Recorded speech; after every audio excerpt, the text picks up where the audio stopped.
Isaías 5, versos 11 e 12.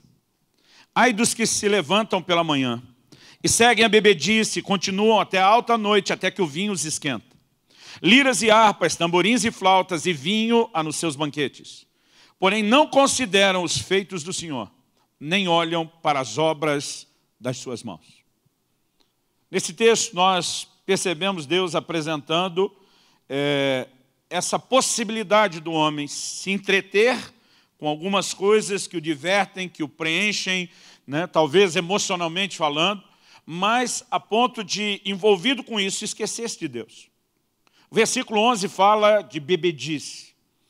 Fala daqueles que bebem desde a manhã até a noite. Mas o versículo 12 amplia aquilo que nós poderíamos classificar como denominador comum das festas, desde os primórdios da humanidade. Parece que tem 3 elementos que estão em todo tipo de cultura, né, em todas as épocas. O texto fala não só de bebida, fala de comida, de banquete, fala de comida e fala de música. Parece que quase todo tipo de festa ao longo da história da humanidade é regada a comida, bebida e música. Agora, Deus está falando não só de diversão, mas de algo intenso. Ele fala de gente que se levanta pela manhã e seguem bebendo, continuam até a noite, até altas horas. Mas a consequência disso, o final do versículo 12 diz, porém não consideram os feitos do Senhor, nem olham para as obras das suas mãos. A NVI traduziu isso dizendo, mas não se importam com os atos do Senhor, nem atentam para a obra que as suas mãos realizam. O que ele está falando aqui é nada mais, nada menos do que o que apresentamos na semana passada com a classificação de distração. Alguém que se envolve tanto com entretenimento a ponto de esquecer de Deus. Eu mencionei aqui semana passada uma frase do conhecido autor Leonard Ravenhill. Ele diz que o entretenimento pode ser o substituto diabólico da verdadeira alegria. Nós mostramos que não existe nada de errado nele, mas que o perigo de descompensar existe. E o texto está falando disso. No entanto, eu não quero usar tanto a expressão distração hoje. O que eu quero falar hoje, eu classificaria como embriaguez espiritual. Na semana passada, eu contei como Deus me trouxe essa palavra do até que nada mais importe. Em meados de fevereiro de 2008, 10 anos atrás, na sala que nós temos, que as crianças usam hoje aqui em cima, né, no nosso anexo. Aquele dia, o Senhor falou muito forte ao meu coração. Na verdade, antes daquela experiência que eu contei, da reunião da noite com a liderança, pela manhã, enquanto eu estava lendo a Bíblia, no meu tempo devocional com Deus, eu passei por esse texto de Isaías 5. É por isso que eu estou começando a mensagem a partir dele. E desde o momento que eu li, algo chamou a minha atenção.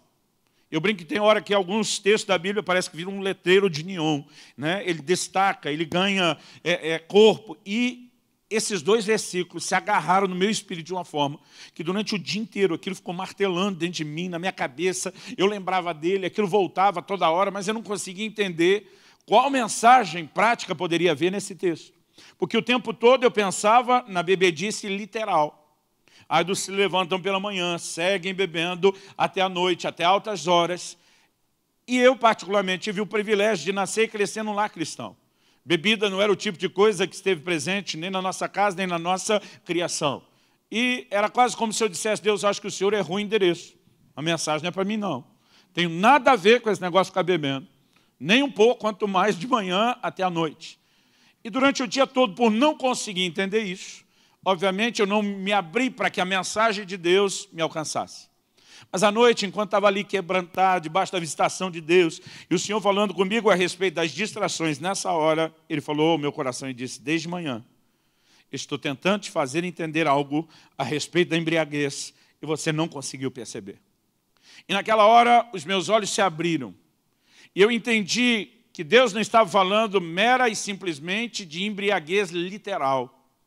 Na verdade, o Senhor Jesus falou, e nós vamos ver isso repetidas vezes no Novo Testamento, de uma embriaguez espiritual. Na verdade, se você abrir aí comigo no Evangelho de Lucas, no capítulo 21, e no versículo 34, você vai encontrar a seguinte declaração de Jesus, acautelai-vos por vós mesmos, para que nunca vos suceda que o vosso coração fique sobrecarregado com as consequências da orgia, da embriaguez e das preocupações desse mundo. E para que aquele dia não venha sobre vós repentinamente como um laço. Jesus está falando do dia da sua vinda, quando fala aquele dia. Mas ele fala sobre a necessidade de ter cuidado. Esse acautelai-vos foi traduzido no NVI como tenham cuidado. E ele fala de sobrecarregar o coração com embriaguez. Logo, ele não está falando de uma embriaguez natural ou literal, ele está falando de algo espiritual. E o que eu comecei a perceber naquele dia é que é um paralelo entre a embriaguez, o estado de embriaguez e os seus efeitos no natural, com algo que espiritualmente pode acontecer conosco. Eu não sei quanto contato você já teve com alguém que foi vencido pela bebida, que chegou ao estado de embriaguez. Eu já tive que lidar com muita gente, ajudar muita gente. E o quadro ele é praticamente o mesmo em todo lugar. Tirando aquele excesso de um coma alcoólico, nós podemos dizer que uma pessoa, quando entra no estado de embriaguez, ela sai do seu normal. O efeito do álcool vai comprometer algumas capacidades. Capacidade motora, você vê a dificuldade de equilíbrio da pessoa caminhar de forma correta. Aquilo vai afetar a fala, até o jeito, o tom da voz muda. Mas o impacto não é só aquilo que a gente pode perceber no comportamento físico, nas reações do corpo. A maneira de pensar e processar muda. Alguns limites, alguns freios, vamos dizer assim, do comportamento, eles são removidos quando a pessoa está embriagada. Em Efésios 5:18, Paulo diz, não vos embriagueis com vinho no qual há devassidão. Na verdade, a devassidão não está no vinho que a pessoa bebe. Mas dependendo da quantidade de vinho, aquilo consegue tirar o freio e tem a capacidade de liberar o potencial problemático que estava ali dentro. A gente percebe essa falta de freio em alguns que às vezes não costumam falar muito. Mas depois que beberam, a língua solta. E ele fala tudo o que acha e o que pensa e que num estado normal não falariam. Alguns, quando bebem, se tornam extremamente chatos. Outros se tornam extremamente violentos. Mas a verdade é que há sempre um comprometimento. Há efeitos, há sintomas se manifestam. E, obviamente, a embriaguez sempre leva a manifestar o pior e nunca o melhor de nós. E quando Deus está estabelecendo esse paralelo, eu olho para a embriaguez e ainda poderia destacar que ela tira o senso de perigo das pessoas. Você vê um camarada embriagado andando no meio de uma avenida de alto movimento sem a noção de que a qualquer momento ele pode ser atropelado. Você vê um camarada, às vezes franzino, pequeno, magro, encarando muito maior do que ele, com a valentia que ele não sabe que tem e com a falta de noção, que ele também não percebe que está manifestando, porque ele perde o senso do perigo. Agora, eu quero que você imagine algumas dessas características se manifestando na vida espiritual. A gente perdendo a noção do perigo, a gente se expondo a manifestar algo de carnal que tem em nós e nem a gente se dá conta. A gente tem muita coisa comprometida na nossa própria caminhada. O paralelo, ele define muita coisa. Eu quero procurar trabalhar isso porque a Bíblia mostra uma embriaguez espiritual. Nessa afirmação de Jesus, nós vemos isso. Por outro lado, e a prova de que existe embriaguez espiritual, é que o Novo Testamento também fala muito sobre sobriedade. E ele fala sobre ser sóbrio no âmbito espiritual. Ele não está falando só de ser sóbrio no natural e no literal. Nós vamos ver aplicações na Bíblia. O apóstolo Pedro, por pelo menos 2 vezes na sua epístola, fala sobre ser sóbrio.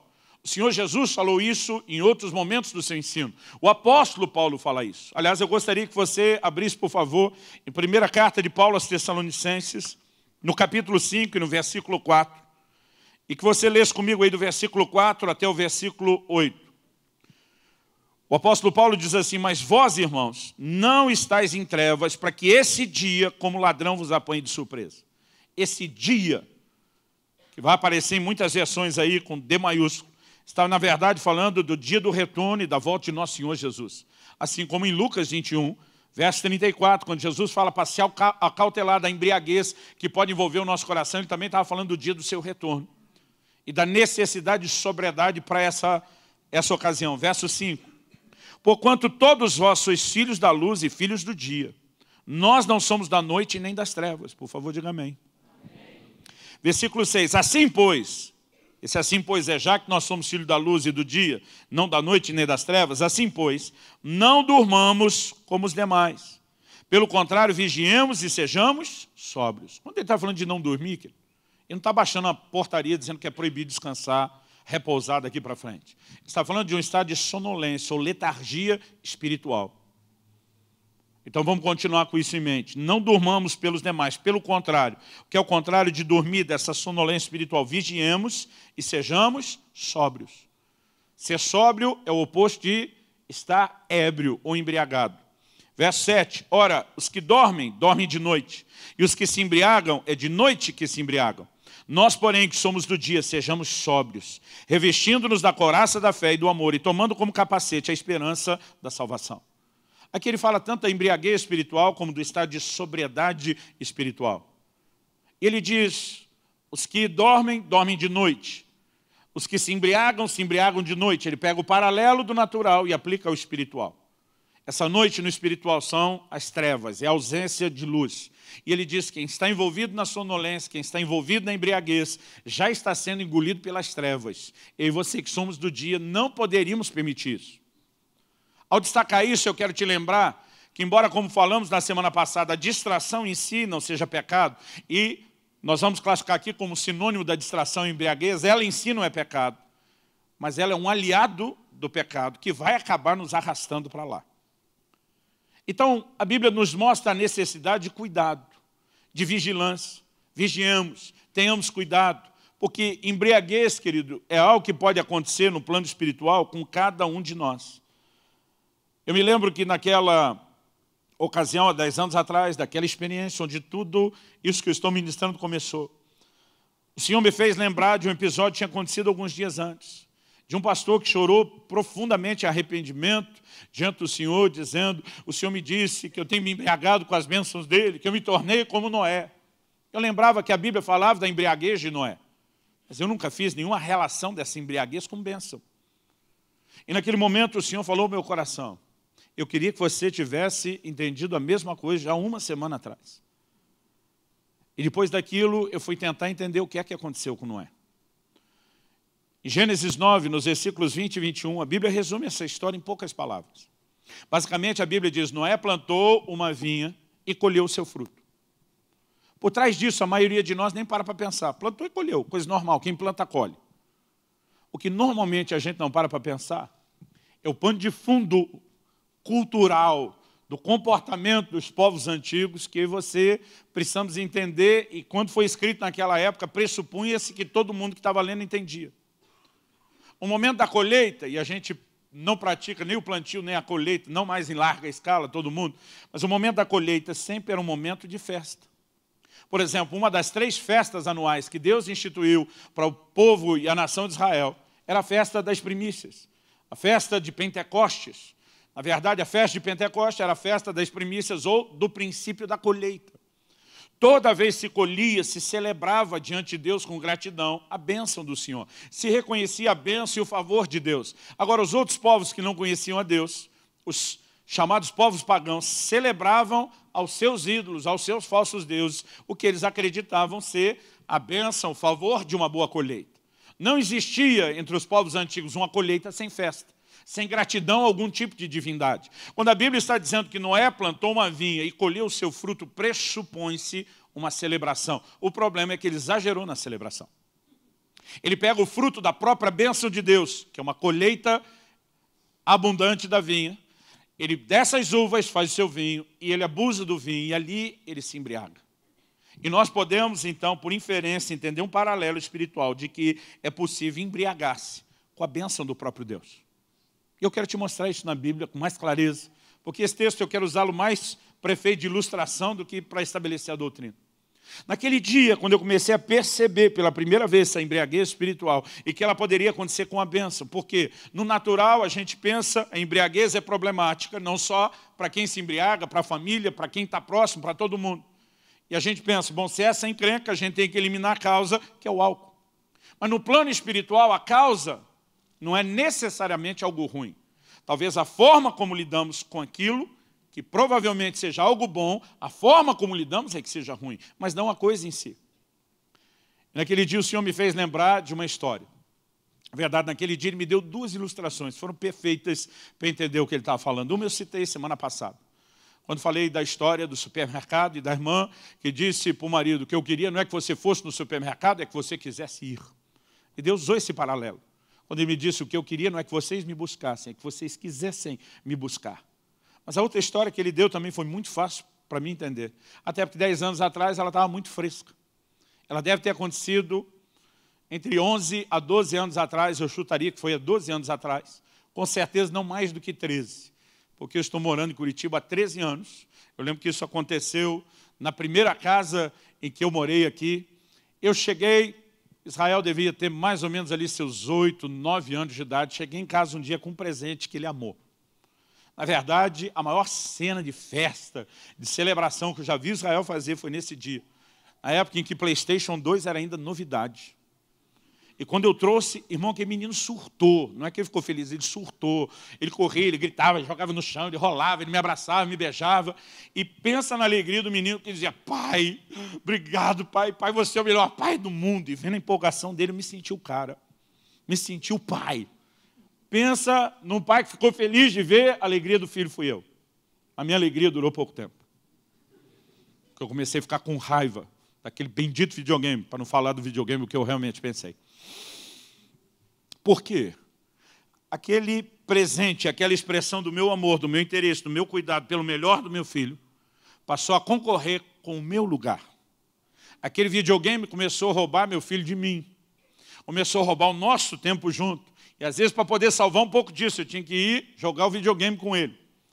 E aquilo foi crescendo aos poucos. Mas o que mais me incomodava é que a gente já tinha um ritmo, um ritual familiar, vamos dizer assim. Ao longo desses anos, minha rotina tem sido, em geral, né, salvo exceções, permanecer aqui de domingo a quarta, quinta e sexta, sábado, eu normalmente estou pregando fora. Então, quando voltava, depois de 3 dias, eu sempre, a maior parte desses anos, morei no Boqueirão, né, eu brinco que na hora do rush, dá no máximo 15 minutos de casa do aeroporto. No início, o Kelly fazia questão de me buscar, teve uma hora que eu tive que proibir. Eu falei, meu amor, você não vai aguentar esse ritmo. É muitas idas e vindas do aeroporto. Mas naquela época, logo no começo, ela fazia questão de buscar. Então, eu lembro quando o avião aterrissava, eu ligava o celular, avisava ela, amor, cheguei. Era o tempo de eu desembarcar, pegar a mala, sair, ela já estava encostando na porta para me pegar. Mas como era rápido, meus filhos também sabiam, mamãe saiu, vai voltar com o papai, e ele já ficava esperando. Eu abria a porta, ele estava na sala, corria para cima de mim, a gente fazia uma festa. Era a mesma coisa, toda ocasião do meu retorno. Mas depois do bendito videogame. Quando eu chegava, abria a porta, a Alissa estava lá fazendo festa, e o Israel sumiu. E depois de eu fazer uma festa com ela, quando a coisa acabava, Israel, cadê você? Aí ele respondia a frase que até hoje me dá raiva. Já vai, pai, só vou passar de fase. Esse dia um irmão falou, pastor, sinto que eu vou passar de fase. Eu falei, muda esse discurso que eu não aguento. Eu estou valorizando um pouco aqui. Mas o sentimento para entender aquilo foi perfeito. O senhor disse, você lembra disso? Eu falei, lembro. Ele disse, pois é, vocês fazem a mesma coisa comigo o tempo todo. Vocês têm as versões espirituais do brinquedinho de vocês. Aquilo que vocês quiseram tanto, pediram tanto, acreditaram tanto. E que quando eu dei, vocês ficaram empolgados. Disseram que eu era o melhor pai do mundo. Mas essas bênçãos que vocês tanto queriam e que eu com tanto amor e alegria dei, agora estão roubando vocês de mim. E não existia talvez algo que eu pudesse entender com mais clareza. O como eu e você podemos entrar num estado de embriaguez espiritual. Eu não estou falando de pecado, eu estou falando de distração. Definido essa embriaguez espiritual que pode acontecer com as bênçãos de Deus, eu quero definir alguns tipos diferentes ou aspectos diferentes dessa embriaguez espiritual. E sabe, a maioria delas, nós vamos perceber que pode ter um elemento da bênção, do favor, da graça de Deus se manifestando nisso. Primeira coisa que me chamou a atenção é a maneira como Deus fala de Davi. Gente, nós falamos agora há pouco de Noé. Nós não estamos falando de um crente qualquer, meia boca, não. Deus fez uma varredura na terra inteira e disse, esse aí é o único que está prestando. Noé era o cara, era o crente dos seus dias. E conseguiu se embriagar com a bênção de Deus. Agora nós chegamos em Davi, o único que na Bíblia foi chamado de homem segundo o coração de Deus. Nós não podemos dizer que Davi não entendia de buscar o Senhor. Ele que faz a afirmação do Salmo 27,4. Uma coisa pedi ao Senhor, e a buscarei, que eu possa habitar no seu santuário, contemplar sua formosura, meditar ou inquirir no seu santo templo. Eu não quero estar dizendo, Deus, eu quero te conhecer, eu quero te contemplar, eu quero te estudar. E diz, tiver que escolher uma coisa, é isso que eu quero. Agora, a palavra de Deus mostra que Davi se embriagou com os prazeres carnais. Isso é apresentado pelo profeta Natan quando confronta, até como algo que Deus estava dizendo, até você passar o limite, era eu que estava te abençoando. Dá uma olhadinha comigo No segundo livro de Samuel, no capítulo 12 e no versículo 8. Segundo Samuel, capítulo 12, verso 8. O versículo anterior, o 7, Deus está dizendo, foi eu que te ungi rei sobre Israel, foi eu que te livrei de Saul. Agora é o que Deus diz no 8. Dei-te a casa de teu senhor, as mulheres de teu senhor em teus braços, e também te dei a casa de Israel e de Judá. E se isso fora pouco, eu teria te dado ou acrescentado ainda mais. Deus está dizendo, meu amigo, fui eu que te abençoei. Fui eu que te dei tudo que você tem. E se fosse pouco, Deus está dizendo, não é. Se fosse pouco, eu teria dado mais. Às vezes a gente pensa que alguém tropeçou numa área só por causa da carência de algo. Irmão, você vai ver muita gente que pecou na abundância, não na carência, não na necessidade. Gente que se perdeu, se embriagou. Deus foi abençoando, acrescentando, mas de alguma forma ele extrapolou todos aqueles limites. E ele entrou em um lugar, em um nível de desejo que não só o embriagou, mas o levou a pecar contra Deus. O levou a pecar contra o Senhor. Eu tenho visto ao longo da minha caminhada, e não só nos exemplos bíblicos, muita gente se deixou embriagar por esse tipo de prazer. Eu tenho visto gente que se perdeu enquanto prosperava materialmente. Primeira carta de Paulo a Timóteo, capítulo 6, versículo 9 e 10, fala daqueles que querem ficar ricos, caem em tentação e em laço. A Bíblia diz que alguns deles não apenas traspassaram-se a si mesmos com muitas dores, mas desviaram da fé. A maior parte da minha vida eu li esse texto pensando que era o cara que queria ficar rico e não conseguiu, e ainda se perdeu. Muita gente conseguiu. E se perdeu enquanto conseguiu o que queria e o que buscava. Aliás, esse aqui é um exemplo clássico disso nas Escrituras. O rei Uzias. Depois de Davi, talvez, o maior general de conquista que a nação de Judá, na época do reino dividido, conheceu, foi Uzias. A Bíblia diz em 2 Crônicas 26, 5, que enquanto ele buscou o Senhor, Deus o fez prosperar. Ele não prosperou pelas suas habilidades, ele não prosperou mera e simplesmente pela sua capacidade. A Bíblia diz, Deus o fez prosperar. Aliás, o texto diz que ele foi extraordinariamente ajudado. Uma outra versão diz, maravilhosamente ajudado. Ajudado por quem? Lógico, está falando da ajuda e do favor de Deus. A Bíblia diz que seu renome se espalhou até a entrada do Egito. Ele subjugou todos os povos à sua volta. E o Egito, que foi uma das grandes potências do mundo antigo, ele manteve do portão para dentro. Quando a Bíblia diz que o seu renome chegou até a entrada do Egito, é porque ele não conquistou o Egito, mas manteve o Egito do quintal para dentro. Tipo, quem manda ir para fora agora sou eu, você fique no seu canto. É quase como se hoje, ao dar-se um exemplo, se referisse, por exemplo, aos Estados Unidos, uma grande potência, dizendo que manteve ele do quintal para dentro, sem ir a lugar nenhum e sem conquistar ou dominar coisa nenhuma. Ou seja, o cara foi abençoado e foi abençoado para valer. Mas o versículo 16 diz, havendo se tornado forte, corrompeu-se o seu coração. O cara chegou onde chegou e conquistou tudo que conquistou com a bênção de Deus, mas quando chegou lá, se perdeu. E tem muita gente se embriagando com a prosperidade, não só material, às vezes com o nível de conquista em que chegou. Talvez a gente olhe o primeiro exemplo de embriaguez e diga, esse aí tinha cara que ia dar ruim. Prazeres carnais. Ok, prosperidade, irmão. A maioria de nós não vai olhar para isso e dizer, é ruim em si, mas pode ocupar um lugar errado e pode nos embriagar. A terceira área de embriaguez, que eu quero chamar a sua atenção, ela envolve algo que não tem como a gente dizer que não é de Deus. Uma posição ministerial. Em 1 Timóteo, capítulo 3, versículo 6, Paulo diz ao seu discípulo, não estabeleça como presbítero, não só um pastor, mas um líder de governo na igreja, um novo convertido. E, obviamente, ele está deixando claro nas entrelinhas que ele ainda não tem estrutura e maturidade para tal. Ele diz para não acontecer que ele se ensoberbeça e caia na condenação do diabo. Quer dizer, o camarada alcança um cargo e uma posição ministerial para a qual não está pronto. E aquilo que era para ser bênção para ele, para todo mundo, virou problema. Nós temos exemplos disso na Bíblia? Claro que sim. A terceira epístola de João, nos versículos 9 e 10, a Bíblia fala de um tal de Diótrefes. O apóstolo João escreve e diz, ele não nos recebe. Irmão, que líder maluco pode ser esse que diz, aqui o apóstolo João não vem, na minha igreja não. Nós estamos falando do cara que reclinava a cabeça no peito de Jesus. Nós estamos falando do cara que no final do seu evangelho diz, se fossem registrados todos os milagres que Jesus operou, eu penso que nem no mundo inteiro caberiam os livros. Eu fico imaginando quanta coisa João não poderia compartilhar com a gente, que nem está registrado. Quanto milagre.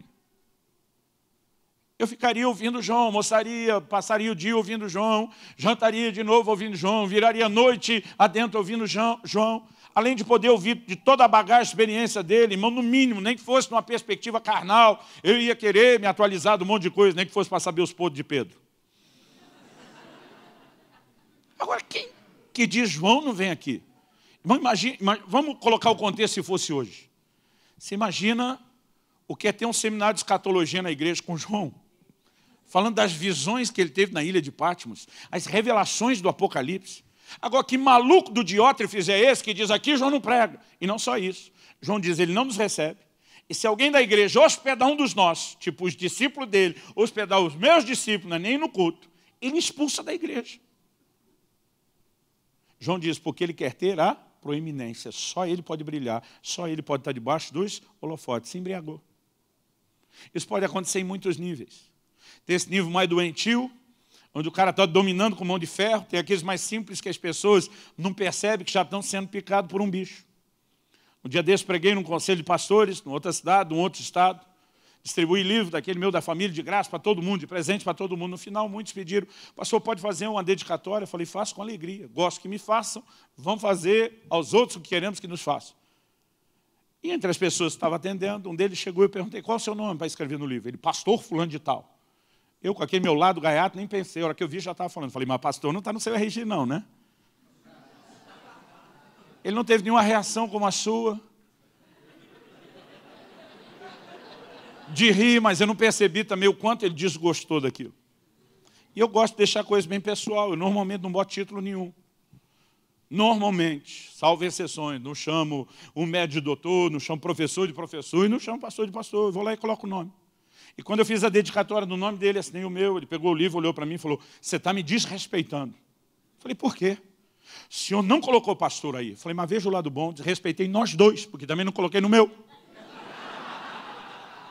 Aí a hora que eu falei isso, a turma estava em volta, riu. Eu me arrependi de ter falado. Mas nessa altura ele já não teve coragem de falar mais nada. Irmão, que coisa é essa de ter que brigar por um título? Aqui você não precisa me chamar de pastor, não precisa me chamar de senhor, pode me chamar pelo nome. Tem alguns lugares que eu vou pregar, que a moçada ainda me chama de tio Lu. Estão me fazendo sentir velho, tiozão já. Aí, tio Lu. O respeito, querido, ele está muito mais no que você tem no coração do que só naquilo que você fala. Porque quando você olha aqueles pega no Senado e na Câmara, só falta o outro dizer, Vossa Excelência é uma anta. Então, bota o título antes para fingir respeito e fala depois o que quer. Sabe, eu não estou dizendo que se você tem esse padrão, que você não possa expressar o respeito dessa forma aos outros. Eu estou dizendo que quando alguém exige isso com uma necessidade de reconhecimento, tem algo errado no coração dele. E esse bicho vai picando as pessoas aos poucos e pode envolver a gente. Agora, tecnicamente, era para a gente dizer, é um lugar que Deus chamou alguém para ocupar, e isso pode embriagar a pessoa? Pode. Não só a posição, a própria atividade, o serviço, o ministério, ou o que a gente gosta de classificar como ativismo. Semana passada eu falei a respeito de Marta. Marta está querendo agradar Jesus. Recebeu Jesus em casa, quer tratá-lo da melhor forma possível, mas ela está se esforçando para agradá-lo com aquilo que não é o que ele mais espera. E com isso ela está negligenciando e deixando de dar a ele o que ele mais espera. Atenção, tempo e reconhecer que ele, como pessoa, é importante. E eu vejo muita gente, e já me aconteceu várias vezes, por amor ao Senhor, na boa intenção, querendo trabalhar tanto, a gente começa a negligenciar a comunhão com o Senhor. A gente pode se embriagar com esse tipo de coisa. Se você não entender isso, você não vai conseguir compreender por que os apóstolos, em Atos 6, eles batem o pé, dizendo, nós vamos terceirizar vários aspectos do ministério. Porque eles dizem, não é justo, não é correto que a gente abandone a palavra do Senhor para servir as mesas. Nós vamos terceirizar, vamos delegar funções. Os apóstolos dizem, nós perseveraremos na oração e no ministério da palavra. Sabe o que ele estava dizendo? Nós não podemos nos consumir só em trabalho. Isso comprometeu o tempo com Deus, que é o que dá a força e o vigor de um trabalho com resultados sobrenaturais. Então é possível se embriagar no ativismo? Sim. Então se você estiver anotando aí só para recapitular, número 1, prazeres carnais, número 2, prosperidade financeira, número 3, posição ministerial, número 4, ativismo, e número 5, cada um vai ficando mais sutil e com uma cara menos problemática. Número 5, família. Não, se tem uma coisa que dá para a gente, em primeira instância, dizer isso é importante, é família. Depois de Deus, nosso maior valor é a família. Agora, preste atenção no que eu falei, depois de Deus, não antes de Deus. E se por um lado nós temos algumas pessoas cometendo o excesso de valorizar mais o ministério, o trabalho e negligenciar a sua família, em nome da fé e do ministério destruíram suas famílias, isso é um extremo e errado. Nós temos outros que foram para outro extremo. Eles valorizam tanto, tanto, tanto a família, a ponto de deixar até Deus, que é mais importante, do lado de fora. E se isso não pudesse acontecer, Jesus não teria dito em Lucas 14, 26, você quer ser meu discípulo? Negue a seu pai, sua mãe, seus irmãos, irmãs, mulher, filhos e filhas. Ele não está dizendo para você chutar a família, mas está dizendo, me coloque antes. Eu preciso importar mais do que essas pessoas importam para você. Eu ainda tenho o primeiro lugar. Bota essa turma em segundo. Mas o primeiro é meu. Então pode ser que alguém, até na boa intenção, se dedique tanto à sua família e erre. Eu tenho visto isso de perto. Pais que os filhos, quando lembram deles, diz, foram exemplares. Um pai presente, uma mãe doadora. Eu só tenho boas emoções, mas que cresceram tudo desviado e longe de Deus. Porque embora tiveram uma boa paternidade, um preenchimento emocional, tiveram quase nada espiritual. Porque esses pais, entendendo algo que era bom, legítimo, certo e importante, se embriagaram com isso, a ponto de esquecer que tinha algo ainda mais importante com isso, e que se combinasse os dois, teriam algo muito melhor. Agora deixa eu te dizer, querido, a maneira como você ensina os seus filhos, para aqueles que já têm e para os que ainda não têm, não é só através daquilo que você fala, é através do seu exemplo, é através do seu comportamento. E esses bichinhos, desde crianças, percebem mais coisas do que a gente imagina. Aí eu fico tentando imaginar o que é que um pai acha que está transmitindo para o filho. Quando ele consegue, numa quarta noite, 9 horas da noite, não importa quão cansado ele está do trabalho, e ele diz, meu filho, nós vamos para o estádio assistir nosso time jogar. Está frio, está chovendo, ele gasta um dinheirão de ingresso, ainda passa nervoso e raiva, porque aquela miséria daquele time perde. Mas aí chega o domingo, e o filho diz, pai, vamos na igreja? Não, papai está cansado. Na quarta-feira, 9 da noite, depois do trabalho, ele não estava cansado para ir no jogo. No domingo, depois de meio dia de descanso no sábado, e o domingo inteiro, ele está cansado. O que ele está dizendo? Aquele negócio que nós fizemos na quarta, vale a pena o sacrifício. Esse aqui não. Sem nenhuma palavra, a mensagem e os valores foram transferidos. Ninguém pode dizer que é algo importante, querido. Se não dá tempo, atenção e não investe naquilo. E muitas vezes a gente tenta falar da importância que o Senhor tem, quando Ele não tem importância, quando Ele não é a prioridade, nem na nossa agenda, no nosso tempo e nem no nosso investimento. E a gente não percebe que até na boa intenção de cuidar, a gente ainda pode se embriagar. Eu repito, não estou falando que nenhuma dessas coisas são ruins em si mesmo. Eu estou dizendo que elas podem ocupar um lugar errado. Uma das desculpas que o Senhor Jesus disse que apresentaram lá em Lucas 14 para não ir à ceia, ao convite para o banquete, é quando o camarada diz lá no verso 20, casei-me, não posso ir. O casamento é a ideia de Deus. Eu falei que semana passada não dá para dizer que a escolha do casamento seja errada. É a ideia e plano de Deus. Errado é a escolha que alguns fazem de com quem vão casar. É aí que às vezes a bagunça acontece. Mas não dá para dizer que isso seja errado. Agora, eu posso me doar isso de tal maneira, a ponto de deixar de me consagrar desimpedidamente ao Senhor? Sim, Paulo falou isso em 1 Coríntios 7. Então, diferente da embriaguez natural, que a gente olha e diz, aquela miséria do álcool é o causador. Quando a gente fala do espiritual, não dá para tratar como ruim as coisas em si. Mas errado é a maneira como nós nos relacionamos, às vezes com coisas que são boas e que são legítimas. Mas a ideia não é só mostrar que existe uma embriaguez espiritual e definir alguns tipos para que te ajude a alertar. É a gente descobrir como prevenir, como evitar. Esse é o ponto principal.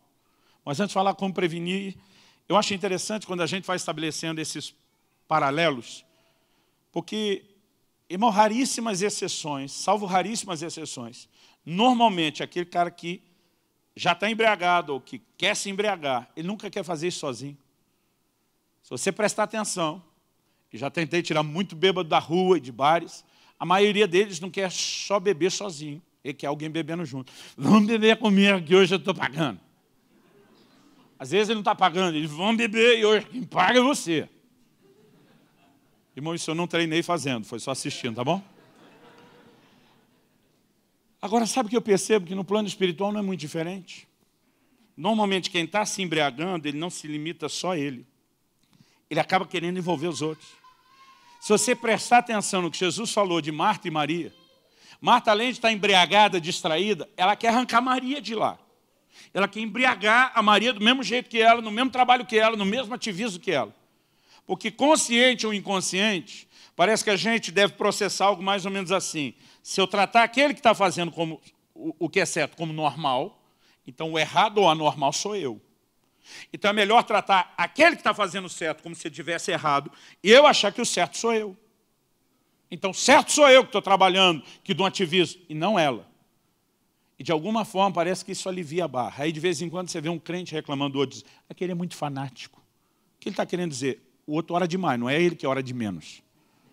O outro vai demais na igreja, não é ele que vai de menos. E de alguma forma a gente está classificando o outro. E se a gente puder, ainda tenta arrancar o outro de lá. Não bastasse não estar buscando a Deus como deveria. Parece que para a coisa ficar boa e tranquila, a gente tem que nivelar todo mundo no lugar onde nós estamos. Embriaguez, que ele não é só um assunto sério. É um inimigo perigoso e sutil, dos mais ninja na vida espiritual, que chega, a gente fere sem nem ver de onde que veio e como é que aconteceu. Agora, como evitar? Eu acredito que a principal maneira de lidarmos com isso é quando o Senhor, de fato, tem esse lugar de importância continuamente cultivado, a ponto da gente não deixar que nenhuma dessas outras coisas sejam tão importantes a ponto de tirar os nossos olhos dele para colocar nessas coisas. Agora, como preservar esse lugar? Como chegar e ficar nesse lugar onde nada mais importa? Eu acredito que nós temos que cultivar alguns valores e práticas. E se você não conseguir lembrar muita coisa do que eu falei hoje, eu espero que você pelo menos lembre essas 3 questões práticas que eu quero colocar agora. Em primeiro lugar, eu acredito que nós precisamos de um envolvimento mais profundo com a palavra de Deus. Em segundo lugar, eu acredito que nós precisamos nos encher do Espírito Santo e entender a importância que isso tem na vida cristã. Em terceiro lugar, e o que vai ajudar os 2 primeiros, é a prática do lugar secreto, do tempo a sós com Deus, do devocional diário. Um dia desse alguém me perguntou, pastor Luciano, o que o senhor acha? Que uma das grandes causas da maioria dos crentes não ter uma vida espiritual muito relevante, de não viver o melhor de Deus, de não ser tão frutífero, de às vezes ter uma vida que beira o medíocre, cheia de fracasso e tropeço. Eu falei, olha, é difícil generalizar, mas se tivesse que generalizar por uma coisa só, sem titubear, disparado na estatística, eu diria que talvez o nosso maior problema é a falta do tempo devocional com Deus. A maioria de nós quer viver de cultos semanais, de reuniões semanais, e não entende a importância de cultivar um relacionamento diário com Deus.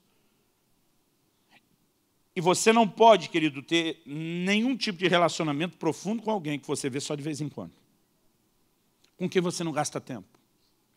Antigamente se dizia que para conhecer alguém você tem que comer alguns sacos de sal, que é o tipo de coisa que demora para consumir. Era uma maneira de dizer que tem que ter tempo junto. Não tem como chegar a um lugar de intimidade sem tempo junto. Agora, eu não entendo como a gente imagina ser possível ter uma vida espiritual extraordinária sem devoção com Deus, sem tempo diário com Ele. Essas coisas deveriam ser inegociáveis. Mas vamos voltar na ordem e falar primeiro da palavra de Deus. Moody, o grande evangelista, dizia, referindo-se à Bíblia, ou esse livro me afastará do pecado, ou o pecado me afastará desse livro. Irmão, o relacionamento com a palavra de Deus não diz respeito apenas a gente ter informação. Não é só ter conhecimento, não é só entender a doutrina. Embora essas coisas são importantes, é muito mais do que isso. O relacionamento com a palavra, ele desperta em nós uma consciência espiritual. E essa consciência nos guarda, nos preserva. O primeiro versículo da Bíblia que minha mãe me fez decorar aos 4 anos de idade, eu ainda lembro muito bem. Salmo 119, 11. Escondi a tua palavra no meu coração para não pecar contra ti. Ela diz, antes de você começar a entender a Bíblia, entenda por que é importante você entender a Bíblia. Isso vai te manter longe do pecado. Eu quero te dar um exemplo bíblico disso. Vá comigo para Deuteronômio, capítulo 17. Deuteronômio, capítulo 17. Eu quero que você observe a instrução que Deus deu a respeito de um futuro rei que a nação de Israel ainda viria a ter. Nem existia nessa época. Mas Deus já estava regulamentando como deveria funcionar a coisa.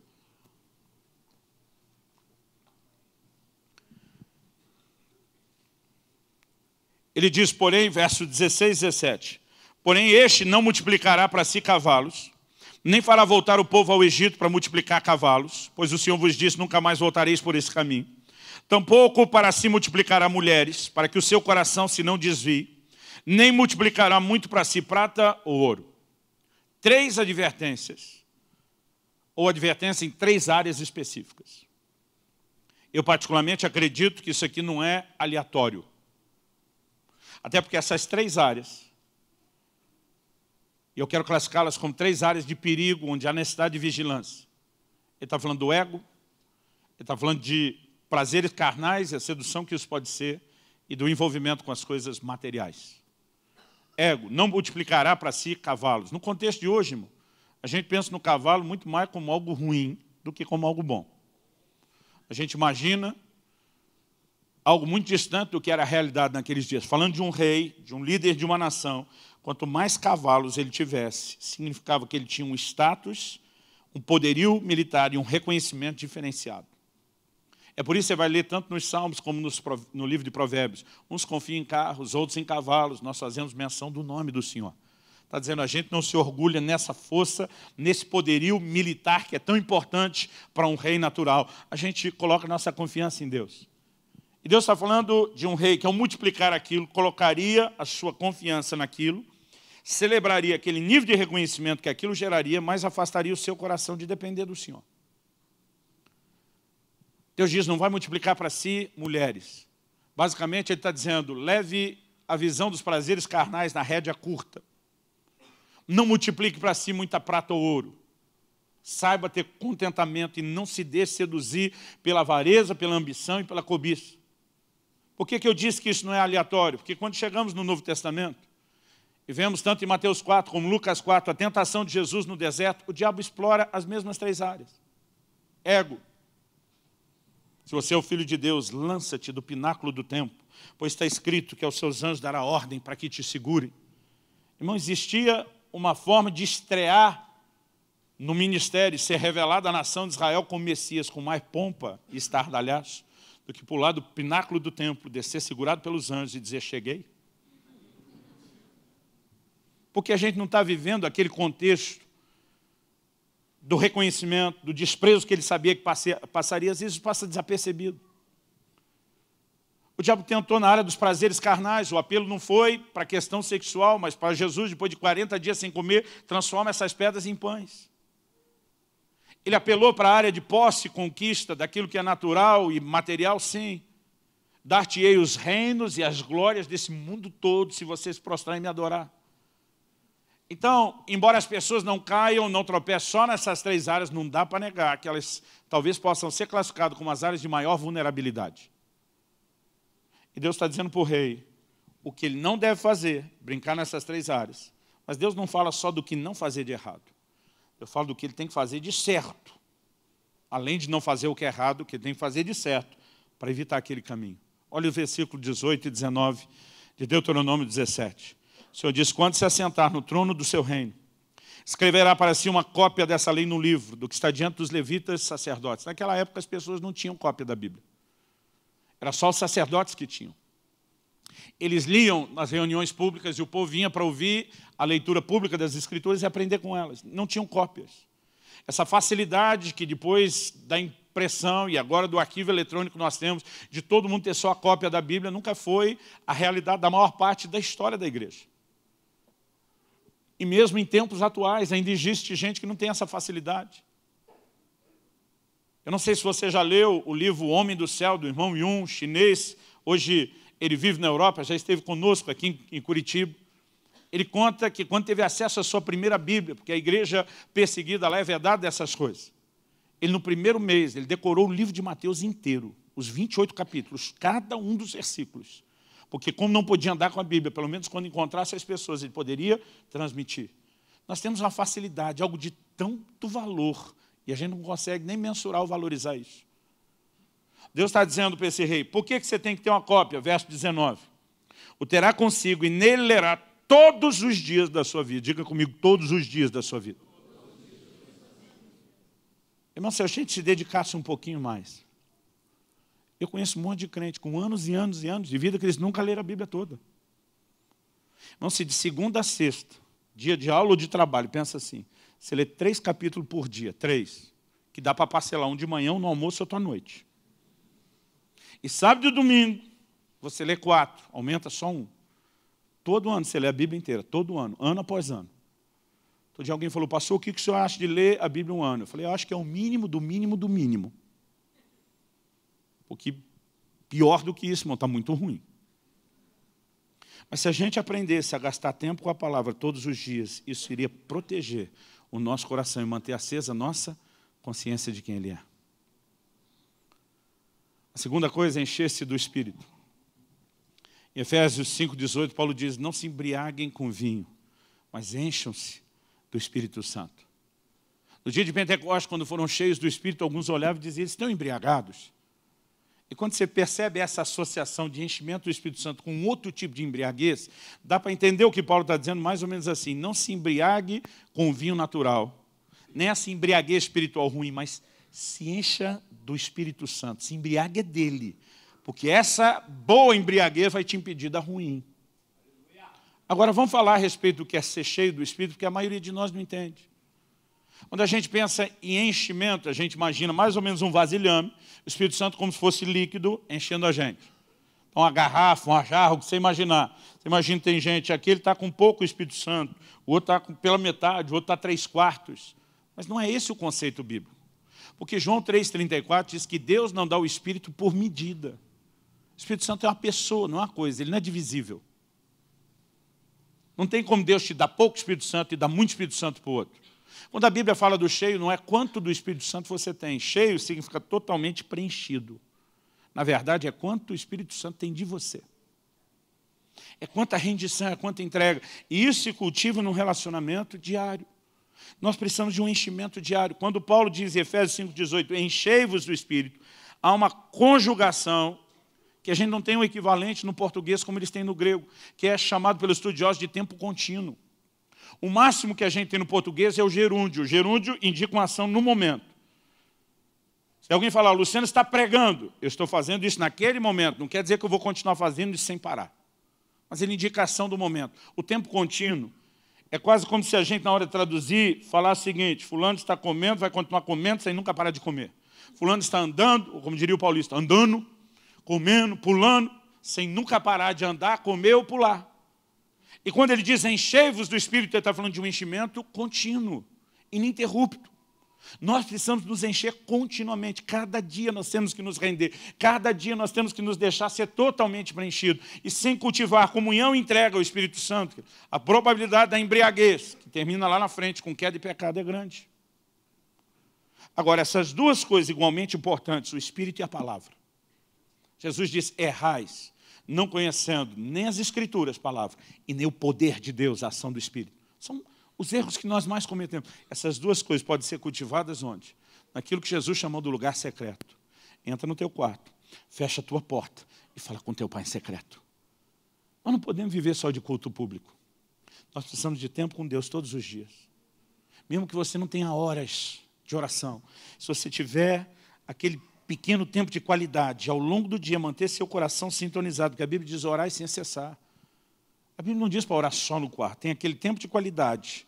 Existe uma comunhão contínua, e se a gente aprender a cultivar isso, vai fazer toda a diferença na nossa vida.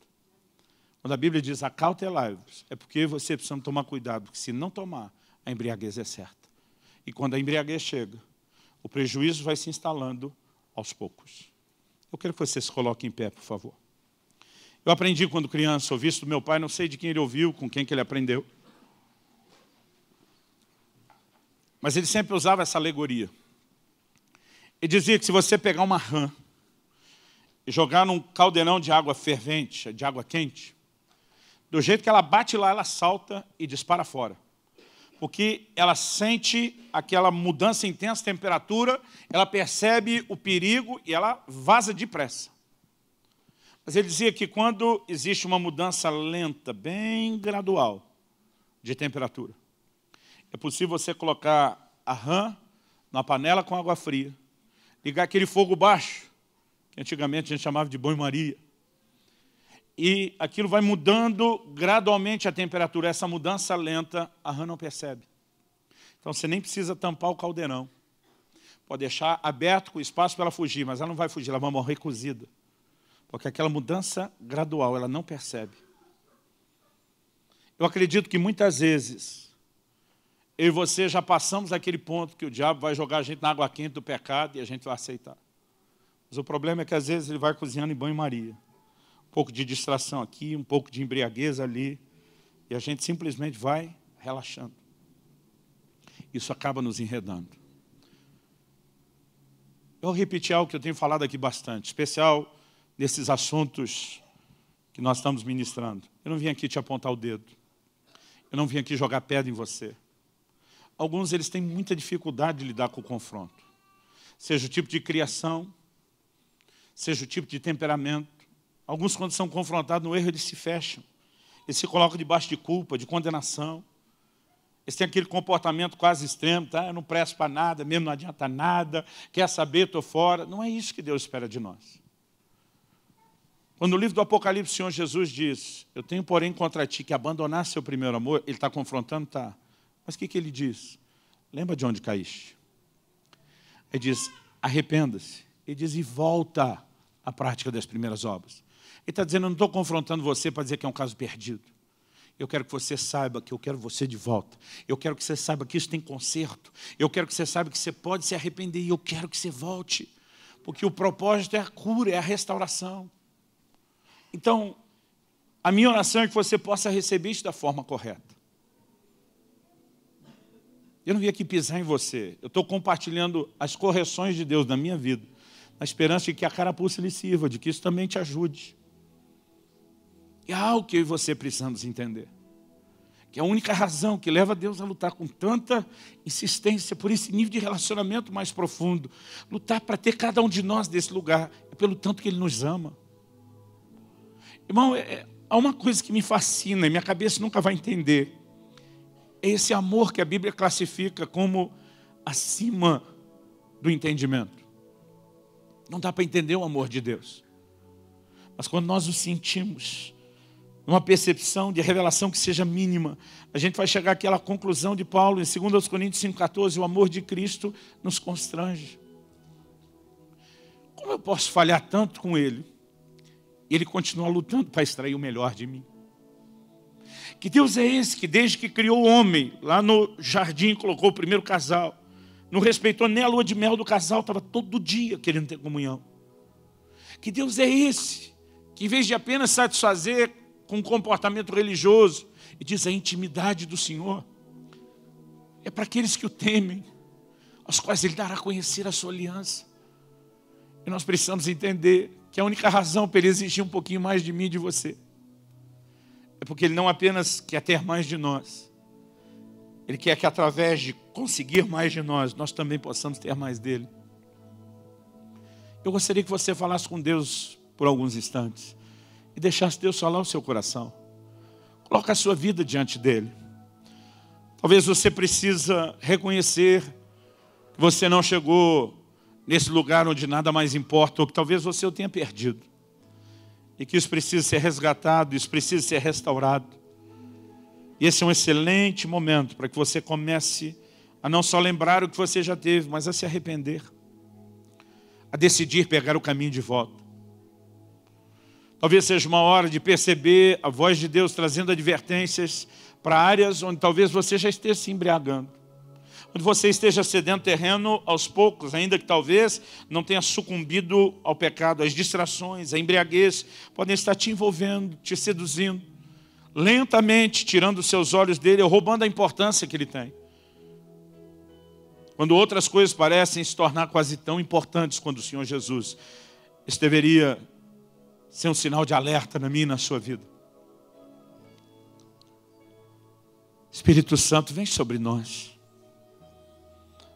Ajuda-nos, Senhor, a entrar nesse lugar de entendimento, de percepção espiritual, de resposta. E nós oramos por despertamento espiritual. Nós oramos não apenas por arrependimento e conserto, mas por despertamento espiritual. Nós queremos entrar nesse lugar de fascinação, onde falamos da sublimidade do conhecimento do nosso Senhor, onde conseguimos te desejar mais do que as outras coisas. Não apenas aqui, não só agora, mas a partir de agora nós clamamos sopra sobre nós, traz despertamento. Nós clamamos que aquilo que o Senhor está fazendo nesse lugar não termine quando sairmos. Nós não queremos te tratar como uma torneira que é fechada, um interruptor que é desligado. Nós queremos que a boa obra começada continue e seja aperfeiçoada. Nós queremos que o Senhor tenha cada vez mais de nós. E sabemos que inevitável e consequentemente também teremos mais do Senhor. Ajuda-nos. Eu quero abençoar e fortalecer cada um dos meus irmãos e irmãs nesse lugar. Pedir a graça do Senhor sobre as suas vidas. Em nome de Jesus. Clamar por dias de despertamento. Dias de retorno a esse lugar de comunhão e intimidade. Em nome de Jesus. Se você crê e concorda, diga amém.